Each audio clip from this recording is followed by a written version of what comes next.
2025, gaming is coming back at its peak, but that got me thinking about one specific game genre. Mascot horror. Mascot horror is such a recurring video game genre, and I was like, screw it, let me be the judge of that. Yeah, so the entirety of this video is me ranking every mascot horror game. Spoiler warning, you may not agree with this tier list, so sorry. I also got this little nifty wheel on my screen, so when I spin, it will land on a mascot horror game I will talk about. So let's get started.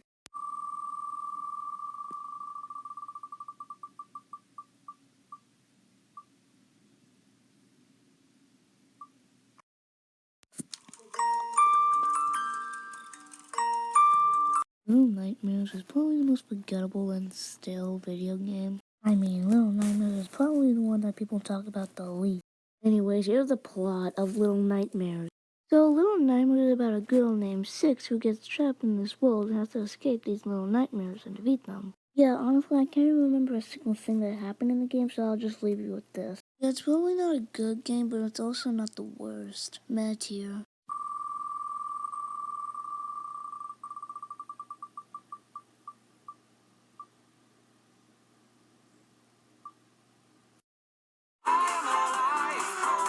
Bendy is an all-time classic mascot horror game and it's literally no contest. Unlike some other mascot horror game where they just have separate games as chapters, Bendy and the Ink Machine just has all chapters in one video game, which makes it a good horror game. So Bendy is about this player character who's an animator and visits the old Joey Drew studio.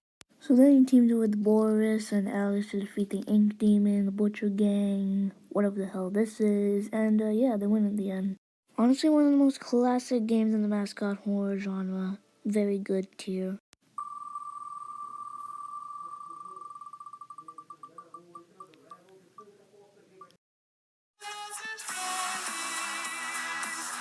FNAF is literally the best mascot horror game and I do not care what anyone says. Despite them being multiple FNAF games and plus a movie, it's still a very good mascot horror game anyways. Anyways, here's the plot. So there's this guy named Mike Schmidt who gets hired in the Freddy Fazbear Pizzeria where he has to keep the net away from Freddy Fazbear, Bonnie the Bunny, Chicken the Chicken, and Foxy the Fox.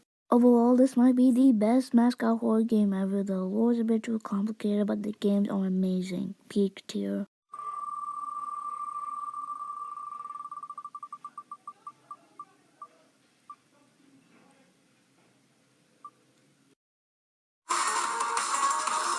Great, Rainbow Friends. Let's cut to the chase. Rainbow Friends is an insulting piece of crap. I have no idea what they were thinking when they made this. Rainbow Friends might be at least a scary game on Roblox compared to these scary games. Come on. Anyways, here's the plot. So a bunch of kids go to this field trip to Ottawa, but then the bus driver is stupid, so then he goes the wrong way, and then the kids are trapped in this place where they have to escape from blue, green, orange, and purple. Oh yeah, and I forgot to mention that the main villain of Rainbow Friends is Red. Obviously one of the most weakest Roblox game ever. Bad tier.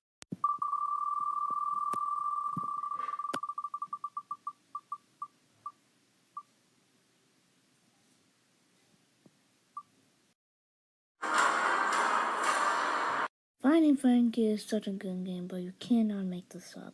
I think this may be the first hardcore mascot horror game. We do the plot, so you, the contestant, compete in Frankie's game show where you have to escape from Frankie and Henry Hotline where the contestants have died, so you're the only one left. Oh no, this is probably one of the most scariest and greatest games of all time. Great story, great setting, great characters. Peak tier.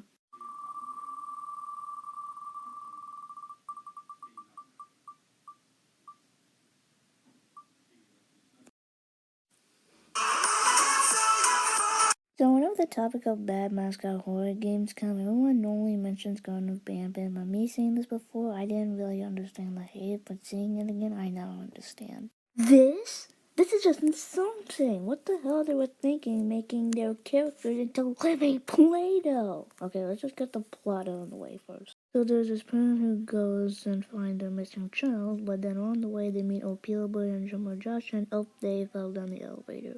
Yeah, that's literally it. That's literally the entire plot. As an average Garden Banban hater, I will say that Garden Banban 7 and Garden Banban 0 are actually good games. But overall, short gameplay, the characters didn't have enough screen time, this one gets a bad tier, actual garbage.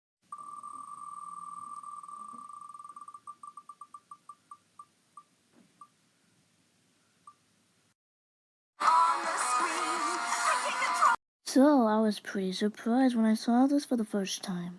I mean, you already know that the horror game's gonna be a Dora the Explorer ripoff. Anyway, here's the plot. So, Amanda and the Adventure is a kid show where you have to collect all these tapes, but it's not normal as you think because apparently there's a demon. And, yeah, that's pretty much it. Probably a very good Dora the Explorer mascot horror game. Peak tier.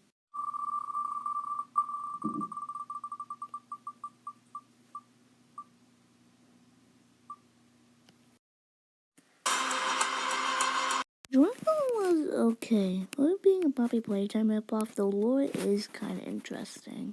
So you're a brother who goes back to Joyful trying to find her lost sister, then you get chased by Woolly Bully and take an elevator, then it crashes and then the end. I think this probably might be the one interesting games. Very good tier.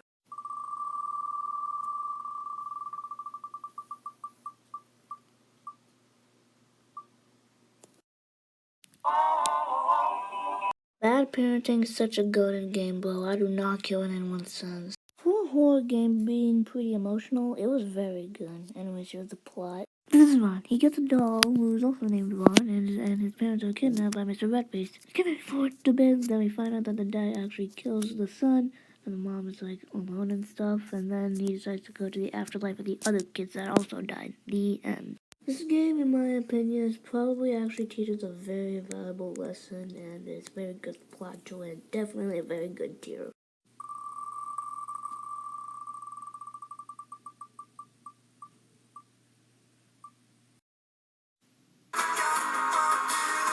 Poppy Playtime, the horror game that started it all. I'm not wasting any time, I'm just gonna tell you that this game is amazing. And the consistent of there being 4 chapters is kinda good, I would say. I'm not even gonna bother with asking the plot of this one, it's just too good. It's a peak tier. Okay, I guess that'll do it for today's video. Thank you guys so much for watching. If you do, please like and subscribe, and I'll see you in the next one. Peace, peace.